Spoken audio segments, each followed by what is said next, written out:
segments of this program are brought to you by Apple Computer, makers of the new Apple IIc, a technological breakthrough of incredible proportions. And by Ford Motor Company. You're going to love the quality. At Ford, quality is job one. This evening in a televised address, President Reagan told the nation that his policies in Central America must be continued. If not, he said, the United States faces a threat that is at our doorstep. But right now, there are people who have already crossed the threshold of our country. Hundreds of thousands of Salvadorans have come seeking a safe haven in the United States. Are they political refugees, or are they illegal aliens? Well, joining me now from Harlingen, Texas, KGBT-TV, is Ms. Stacy Merkt. She's an American who has been brought to trial for aiding an illegal alien. Ms. Merkt, thank you very much for joining us this evening. Your trial in Brownsville, Texas ended today. Could you tell me why you were arrested? I was arrested and charged with conspiring to transport and transporting two, quote, illegal aliens. The trial hasn't ended today. Still, the jury is deciding whether or not I'm innocent or guilty. Supposedly tomorrow they'll finish up and we'll come back and hear their deliberations and what they've come up with. Tell me exactly how this developed. Like how I was charged? Or yes, well, how you were charged, why you were charged. Okay. I was charged because I was picked up on a road, number 649 in southern Texas here on February 17th, which was a Friday. We were picked up about 4:30 in the morning and subsequently charged with these three things: transporting and conspiracy to transport. The events of the day are pretty clear in my mind, yet I went along on a trip specifically to be a translator between three Salvadorians and the newspaper man who was with us. Two Salvadorians who are able to talk, one who is not, one who is a daughter and all. But I went along specifically to do the translating on that trip. The first thing I remember is that it was real dark, and all of a sudden there were bright lights that came towards us and whooshed right past. And then the next thing I know, I didn't see this happen, but I hear that the next thing I know, the car had turned around, and then there's a flood of lights right in the back of us there. I turned around to see who it was, and my first thought was that it was the police, and I wondered if we were going too fast. So I asked Sister Diane, who was in the car, if indeed we'd been going too fast. The next thing that happened was that red lights were flashing and we were pulled over, and it was subsequently the INS officials who asked us to identify ourselves and if we were indeed United States citizens. And did they prosecute the case against you? Yes. They Immigration and naturalization? They did. It was the United States attorney who's doing the prosecuting, but certainly they're doing, the immigration folks are the ones that are choosing to do. Were you the only one that was prosecuted? Yes, I am the only one that's being prosecuted. Sister Diane asked for a pretrial diversion, and I don't know as of yet whether that's been granted or not, but and the newspaper man, who is Jack Fisher, has not been indicted to this day. How long were you involved in this kind of thing? I came down specifically to southern Texas to learn more about refugees and to experience more about refugees here in this area. I came to work at Casa Oscar Romero, which is a shelter for Central American refugees. I've spent the last 5 years of my life working in Colorado Springs, sheltering the homeless and working with people there who don't have things. And I came down here to learn more about those folks who ended up not having those things here, specifically the Central American refugees. Did you realize at the time that you were doing anything that you could be arrested for? I don't believe that anything I'm doing is illegal, so I would have to say no, that I didn't believe that I would be arrested, no. Tell me what's happening in the south part of Texas as far as the Sanctuary Movement is concerned. What is the Sanctuary Movement? The Sanctuary Movement itself encompasses over 100 churches of various denominations that have taken a public stance to say that they are going to offer sanctuary, offer refuge to folks from Central America. They're going to give them a place, a forum from which to speak in exchange for protection. And there's certainly the hope that this will help encourage Reagan's policies to change regarding Central America. What kind of services does the sanctuary offer to refugees? Well, maybe I'd specifically talk about Casa Oscar Romero rather than the general Sanctuary Movement, since we're in southern Texas right now. Casa Oscar Romero offers the services of food and shelter and a little bit of counseling, and certainly just listening to people's stories so that we get a better idea of who they are and what their needs might be. A lot of the folks coming through right now have family and friends further on up, so a lot of what we end up doing too is being able to facilitate them receiving money so that they can get to where their family members are. How many people, do you have any idea, have been helped through the Sanctuary Movement and now are out on their own? Within the Sanctuary Movement nationally, I don't think I could give a number to that. I don't really know that statistic.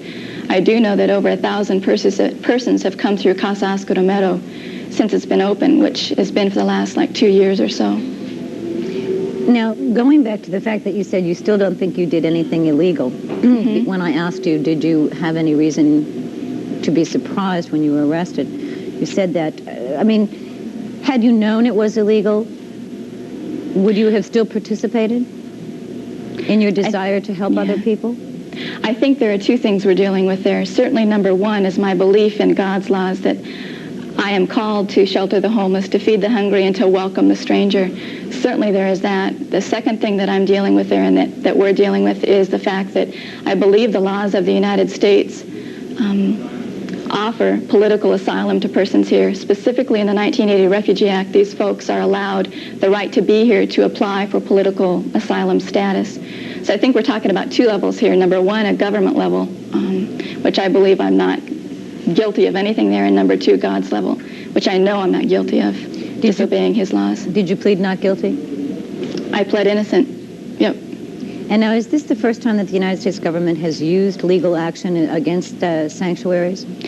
To my knowledge, it is. I know that there have been other persons arrested in regards to transporting refugees, but to my knowledge, this is the furthest that they've gone, specifically with these three charges, with the conspiracy charge and the transporting charge. And what kind of precedent do you think this sets as far as the Sanctuary Movement is concerned with the government?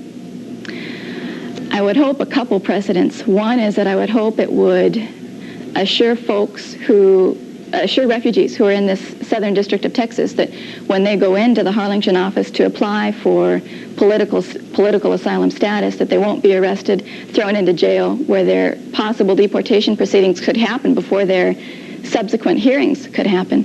Yes, I would hope that that would be one thing that would come out of this. And I think the second thing that I would hope for is that other church people would be encouraged to take stands to feed the hungry and to shelter the homeless and to welcome the stranger.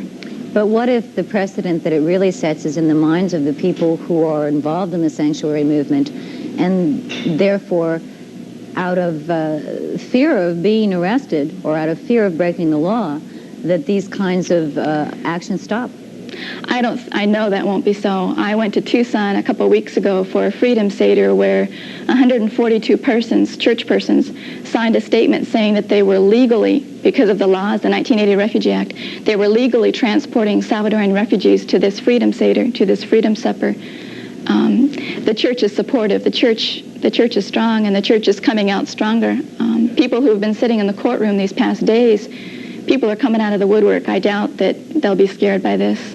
Would you do it again? Surprised. Certainly I would, because of the two premises that I'm not breaking God's law and I'm not breaking the United States law either. Ms. Merkt, we have to take a commercial message now. We'll do that, and when we return, we'll be talking to a Salvadoran woman who has come to America seeking refuge right after these words. Stay with us. Also from Harlingen, Texas, is Ms. Brenda Sanchez Galan. She's a Salvadoran seeking refuge in this country. With her is Mr. Jack Elder. He's the director of Casa Oscar Romero, a refuge center for Central Americans, and Mr. Elder will be her interpreter. Thank you very much for joining us this evening. Ms. Galan, could you tell us what prompted you to leave El Salvador? ¿Qué fue el motivo por tu salida? Bueno, pues más que todo, el motivo por el cual yo salí de El Salvador es para buscar un refugio para mi familia. Above all, the reason I left El Salvador was to look for a refuge or place of safety for my family. Pues ya que en El Salvador, por las circunstancias que se están dando, pues nuestro país está en guerra. Actually, in El Salvador, we have a state of war, and for those circumstances, I was unable to stay. Now, you said you wanted to protect your family, and there's a state of war and you couldn't stay. Was there any specific incident, single incident, that made you decide to leave? Has dicho que hay un estado de guerra, que quieres proteger tu familia, pero no ha habido una cosa específica que te motivó para salir, algo específico que pasó ahí.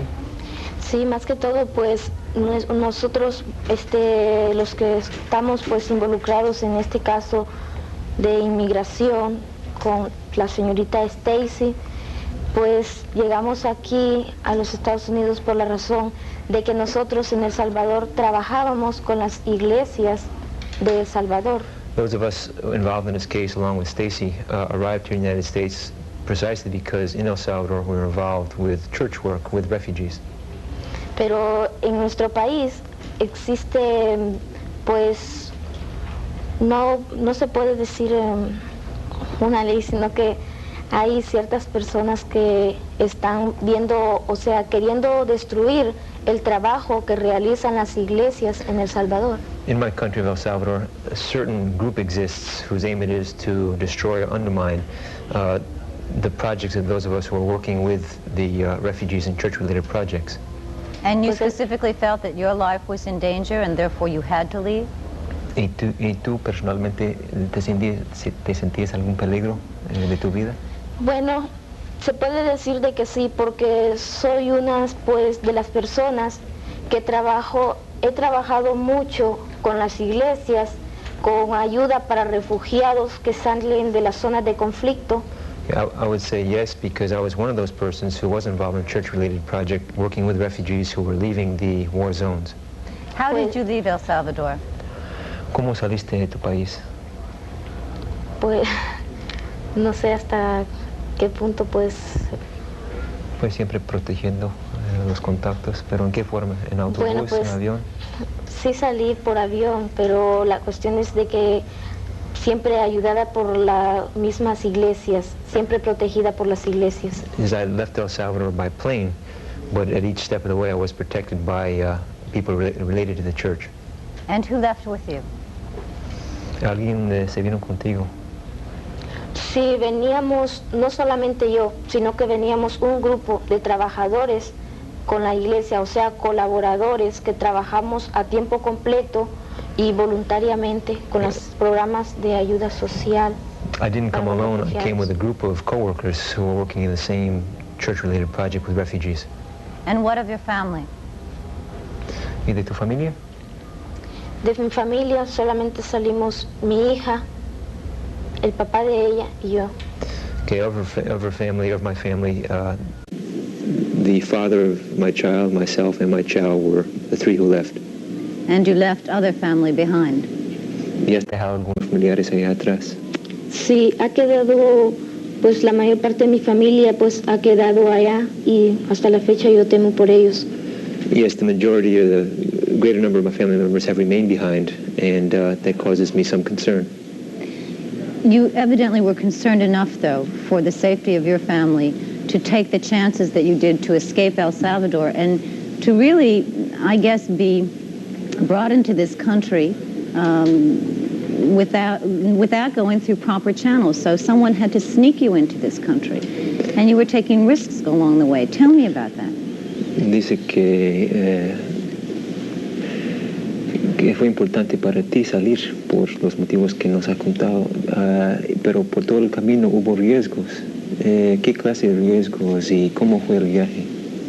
Pues el viaje sí es bastante arriesgado, pero siempre y cuando uno se arriesga a todo peligro, siempre y cuando sea para salvar la vida de uno y la vida de su familia. Well, it's true that the trip is full of risks. It's a treacherous trip, but when one is fleeing to save one's own family, then one meets the challenges. ¿Puedo continuar? Sí. Pues, dado el caso, pues, de que nosotros trabajábamos con las iglesias allá en El Salvador. Given the fact that we work with the churches in El Salvador. Pues capturaron de nuestra iglesia.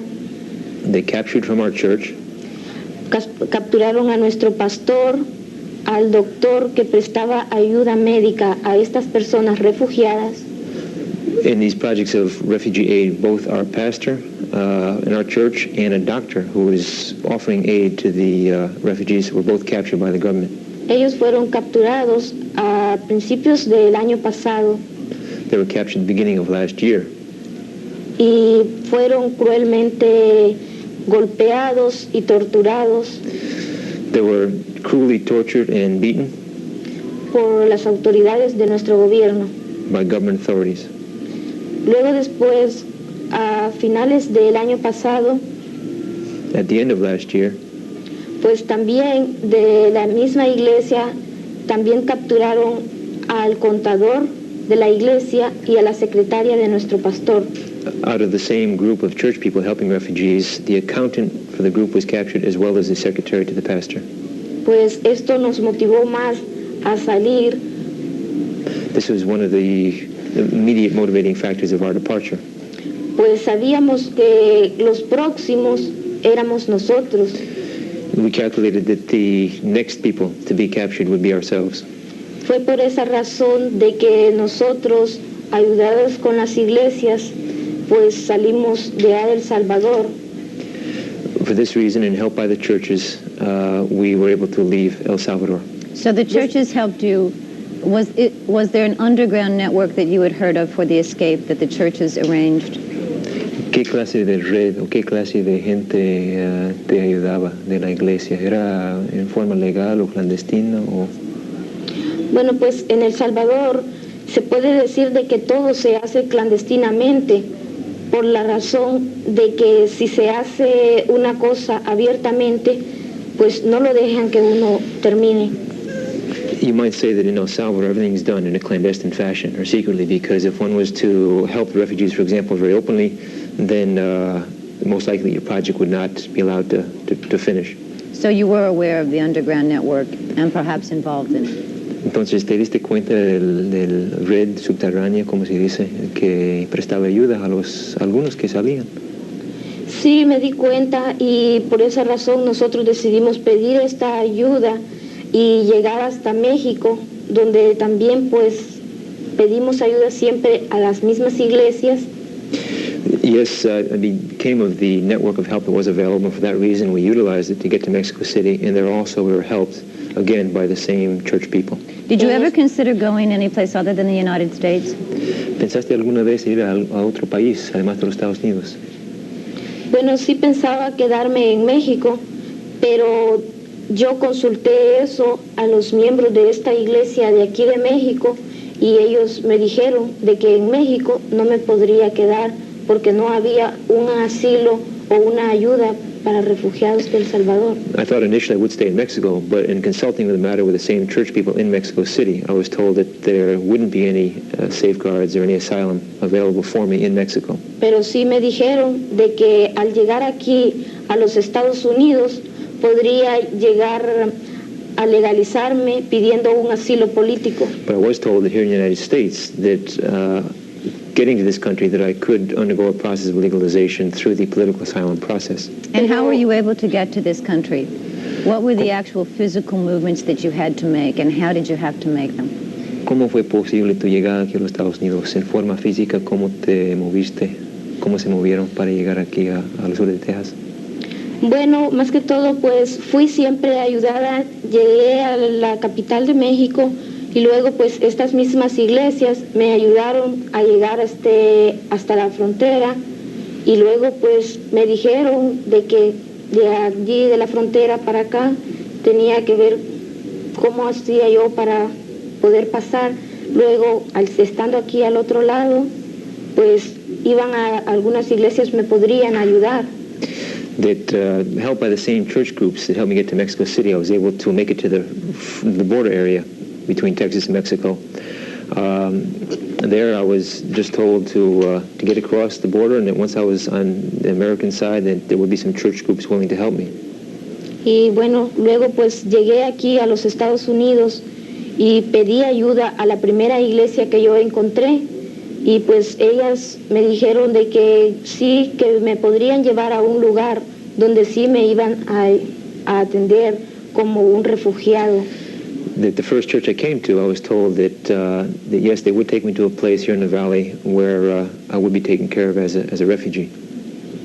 pues tengo que darle gracias a Dios por la razón de que llegué hasta este lugar, hasta esta casa que presta ayuda a refugiados centroamericanos, y hasta la fecha pues son personas que para ellos no importa distinción de razas, ni color, ni nada, para poder brindar esta ayuda.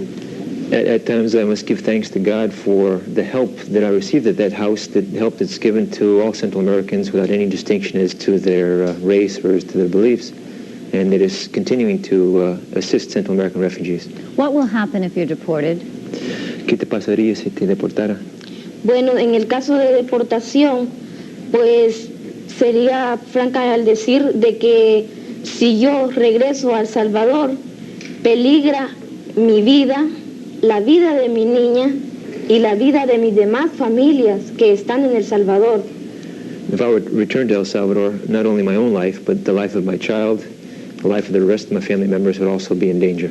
Pues he conocido muchos casos de salvadoreños que han llegado deportados luego después de pedir un asilo político aquí en los Estados Unidos. But I've known many cases personally of people who have asked for political asylum in this country, have had it refused, and have been deported to El Salvador. Y lo mucho que duran en nuestro país son una semana o 2 semanas. A los días ellos aparecen muertos junto con toda su familia. In the cases of these individuals, that if they last 1 week or if they survive 2 weeks, it's a lot because we find them dead along with the rest of the family members. And you knew this before you came to the United States? Y de eso te habías dado cuenta antes de venir para acá, de qué pasa a los que están deportados. Sí, me había dado cuenta, pero para mí, mi fe me hace creer de que Dios está por delante de todo eso. Yes, I was aware of it, but my faith is such that it tells me that God is leading me and God will somehow provide some protection. I'd like to thank you very much, Ms. Golan, for being with us this evening, and also Mr. Elder for translating. Muchas gracias por tu participación. We will return in just a few moments after these commercial messages, and we'll be talking with the defense attorney in this case. We'll also be talking with an expert on immigration. We hope that you'll stay with us and join us on the phones. Are these people illegal aliens, or should they be given refuge? We'll be right back. Joining me now from Harlingen, Texas, is Mr. Dan Sheehan. He's an attorney representing Ms. Stacy Merkt. And with me here in New York is Mr. Roger Connor. He's the executive director of the Federation for American Immigration Reform. Mr. Connor, you've been able to hear Ms. Merkt and you've been able to hear Ms. Golan. Give me your reaction from what you've heard so far in the program. I think that that this whole debate is going on 2 different levels, Sandy. There is a group of people who want to challenge the Reagan administration's policies in Central America, and that's one level at which the debate's going on. This trial, the smuggling of individuals into the United States, is obviously a terrific way to dramatize their opposition to the Reagan administration's policies in Central America.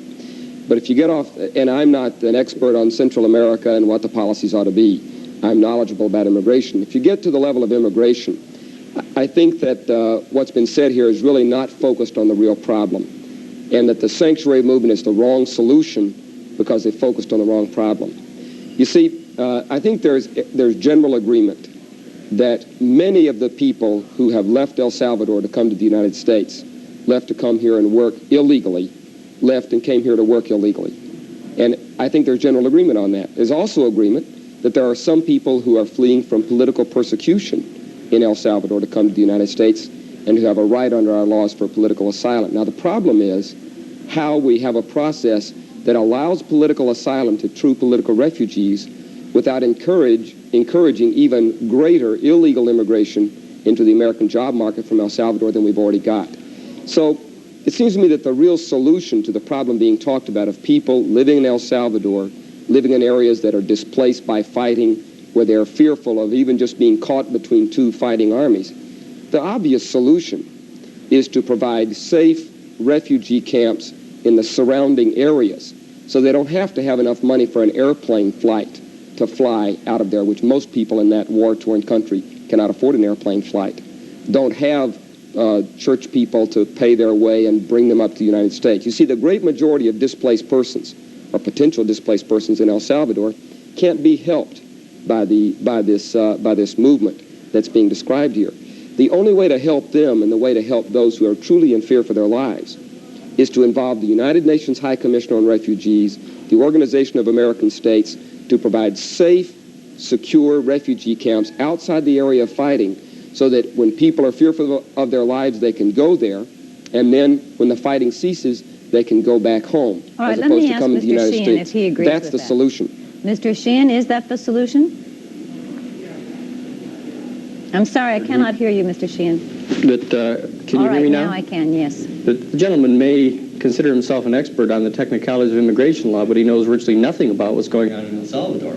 Now, to suggest that the people who are coming here to the United States from El Salvador are coming here to seek jobs that's preposterous. The fact of the matter is that, as he must know, the United Nations High Commission on Refugees in March of 1981 officially declared all the people in El Salvador to be prima facie refugees, which means that it's more probable than not that they're refugees fleeing from personal persecution. Now, the fact of the matter is that what we have discovered here in the Harlingen district in Texas is that Mr. Hal Bolden, whom I've personally interrogated on the stand, he will not even accept applications from Salvadorians applying for refugee status in this country, if in fact he finds that they have come into this country without a visa or illegally. The fact is that the Refugee Act of 1980 expressly demands and mandates, as a matter of law passed by Congress, that the Federal Executive Department set up a procedure pursuant to which the Immigration and Naturalization Directors will in fact accept applications regardless of the status of whether the people are legal or not legally entered into this country. Now, I mean, I just assume that the gentleman has been obtained here to be on the show, but he doesn't know what he's talking about, frankly. And I'm amazed that he'd say stuff like that. Mr. Connor? Well, I don't know the district director in Harlingen. I agree with your guest that our law is that if a person does have a right to seek political asylum in the United States. But I don't think you really responded to what I said, because what I said was the way to really provide help to anyone in El Salvador, whether a peasant who has no ability other than to walk, or someone who can get the money together to fly, if you really want to help anyone in that country who's fearful of their lives and who's displaced by war and is fearful of returning back home, it would be to provide supervised safe haven in the surrounding area. And I've debated this subject before. I've debated it with some of the leaders of the Sanctuary Movement. So you're saying that sanctuaries should be set up in El Salvador? Not in El Salvador, but in the surrounding country. In the surrounding country. In the surrounding countryside, so that anyone who can walk can get there. All right, Mr. Sheehan, could you like respond Honduras directly to that? Yeah, like Honduras, where we've got 20,000 American troops. Obviously, you know that the solution, talking about down there, is to stop sending military equipment and hardware through Reagan into that country. It doesn't solve anything to be setting up these little camps. You know perfectly well that the people are being terrorized by their own government. 51,000 people, citizens, non-combatants, have been massacred by their government down there. This is preposterous to suggest that somehow you're going to be able to protect these people by bringing them off in camps. Who's going to provide the protection for these people? The government down there? Or would you suggest that it's our military people down there? That's preposterous. I don't think you know what you're talking about. Mr. Connor?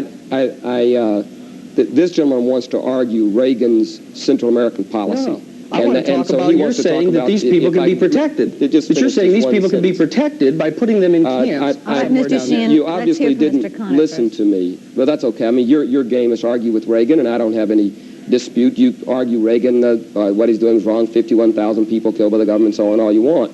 What I'm saying is, if you want to help the people there as opposed to opposing Reagan, if you want to help the people there, then what you will be doing is becoming an advocate for secure refugee camps outside El Salvador, outside the zone of the fighting. It's very interesting to me that the guest said the reason she didn't stay in Mexico was not because by her account, not because she wanted to come to the United States, but because there was no assistance available to her in a refugee camp in Mexico. Now, why is it that some of the moral energy that is coming out of this movement isn't being directed at the Mexican government to bring pressure to bear on the Mexican government to provide that kind of safe haven so she wouldn't need to make that dangerous trip through Mexico to the United States? I'll tell you why. because the United States Executive Department and the person of Mr. Reagan and his administration is putting massive pressure on the government in Mexico, threatening them and threatening cutoff of any assistance and everything to force them to drive those people out of their country. And I would assume that you would know that.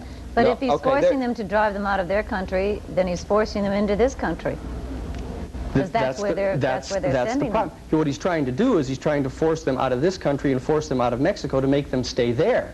Because he's maintaining that, in fact, to allow those people to flee is giving evidence to people all across the world of the barbarous nature of the government that they're supporting down there. Well, everybody knows that. I mean, he keeps saying everybody knows things. It's unfortunate that there's not someone from the State Department, for example, here to defend themselves. We have been doing our best as an organization. And I think if the Sanctuary Movement and the moral energy that is contained within it were being focused on the government of Mexico, because this is the first public statement that I've heard along this line. I mean, it seems to me that if Mexico is in fact responding to the Reagan administration pressures, that they should be called on that, and that the moral energy that it's being developed here should be focused at the Mexican government, should be focused through international channels, should be focused in the UN High Commissioner on Refugees, because that's the way to solve the problem for the great mass of potentially displaced persons. And notice, if we were doing that, as opposed to trying to provide highly publicized sanctuary for a few, which is this movement is not helping the 500,000 El Salvadorans that are in this country illegally. It's a few hundred or a couple of thousand.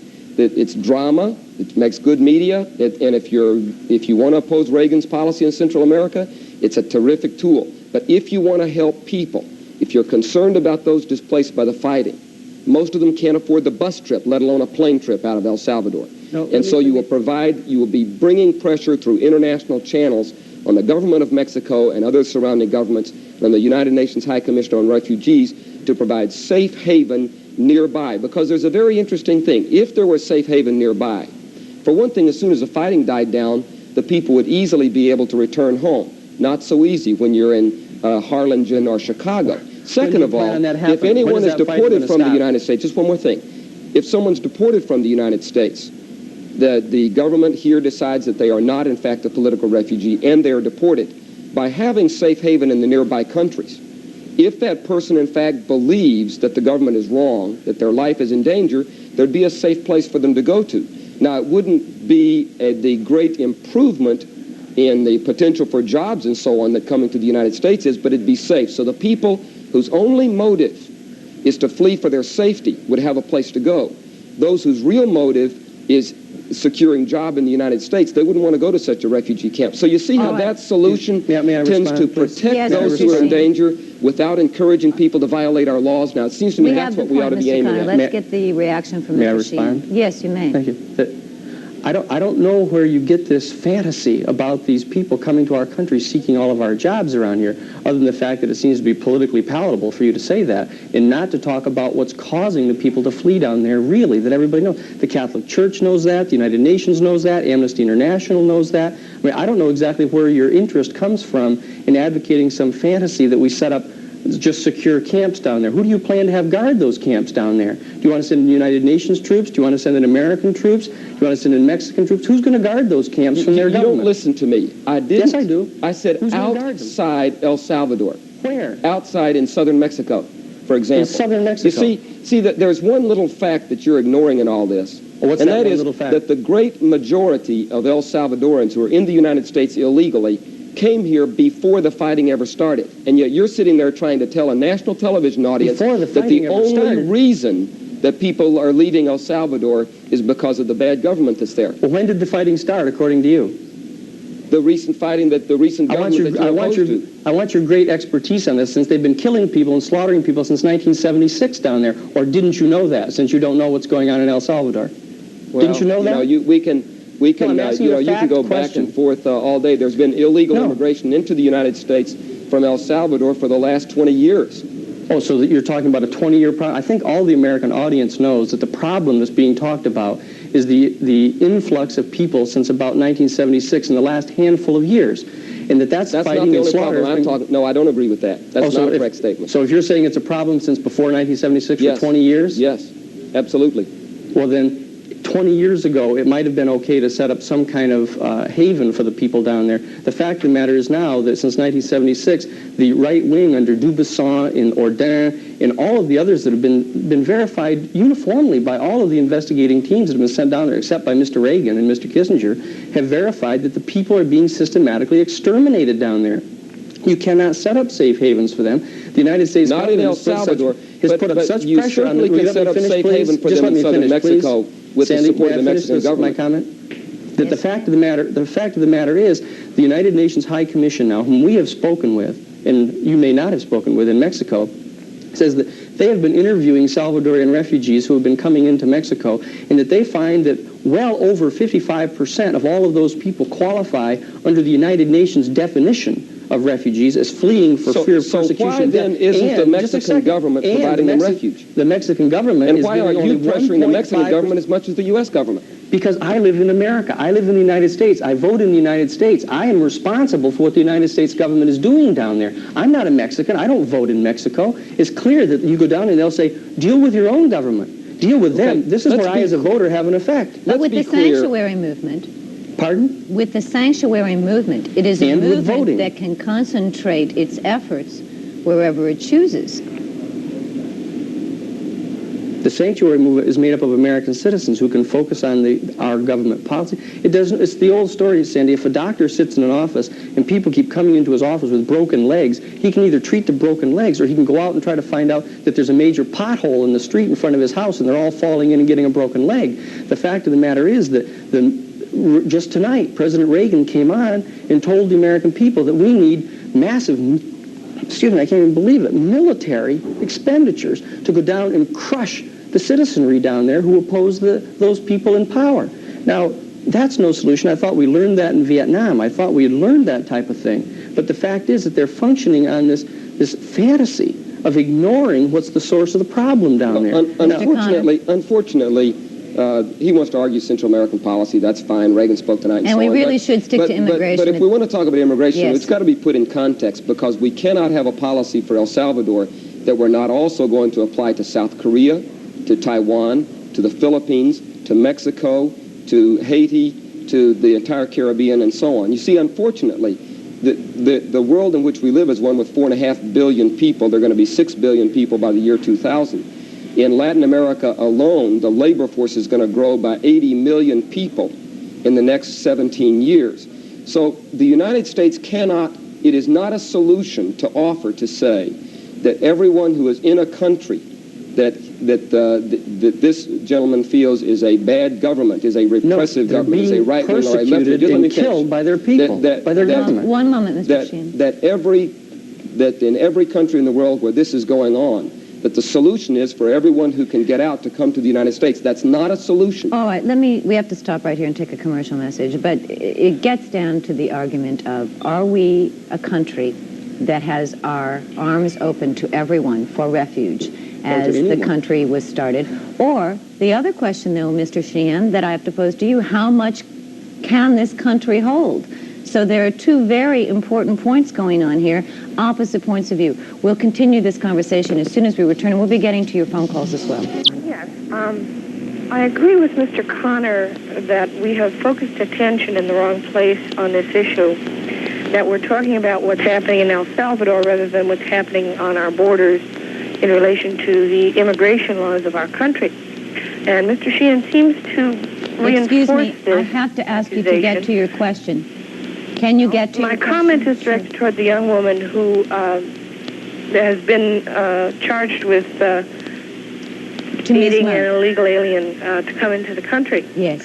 I understand her compassion, and I understand why she did what she did, and I hope she doesn't have to serve 15 years in prison or even 15 minutes. But that's not because I believe she's not guilty. I believe that she has exercised compassion without wisdom, which is something that was done also at the Mariel boat left with the people coming from Cuba. That was a disaster. And I'm running out of time, and I want to allow Ms. Merkt a chance to respond to your comment. Ms. Merkt? My first response is to think back to the Jewish times and the German times when we were fighting World War. And I have a friend that had a good comment as Jews were being taken away and gassed and killed by the hundreds and by the thousands, that she didn't want to stand by and be a good German and allow that to happen. And I can't stand by and allow that to happen here too. Our Central American policies are very important.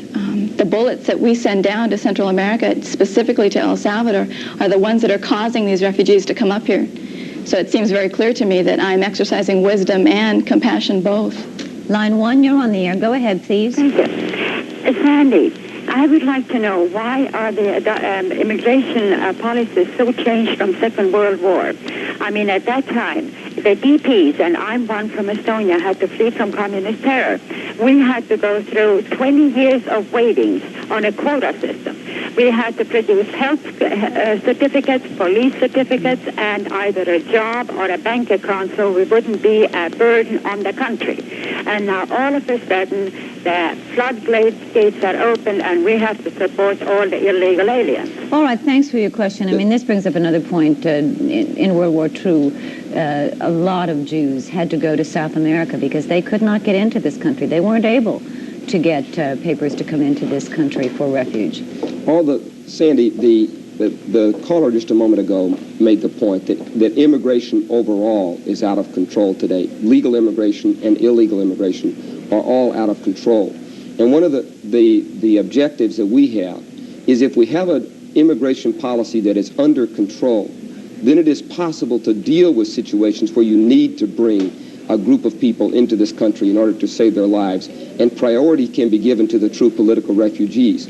But, you know, a house has a door so that you can open it and allow people to come in. And a country has a border that it controls so that the country, through its democratic institutions, can determine its immigration policy. And we can't have an immigration policy that is determined by the employers who want cheap labor, nor can we have an immigration policy that's determined by individuals who will choose to take the law into their own hands. If we do that and continue it, it will provoke a reaction from the American people that I fear could end up throwing the baby out with the bathwater. We have to take this last time out. We'll be back right after these words.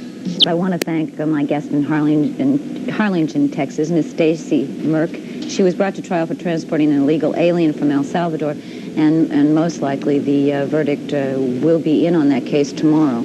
Thank you very much for being with us this evening, Ms. Merkt. And then let me come here to New York and thank Mr. Robert Connor. Mr. Connor is the Executive Director of the Federation for American Immigration Reform. Thanks for joining us this evening. And once again, back to Harlingen, Texas, to thank Mr. Dan Sheehan. Mr. Sheehan is the attorney representing Stacy Merkt. Thanks so much for joining us. Thank you very much, Sandy. And thank you for joining us as well. We'll see you on the next program. Good night.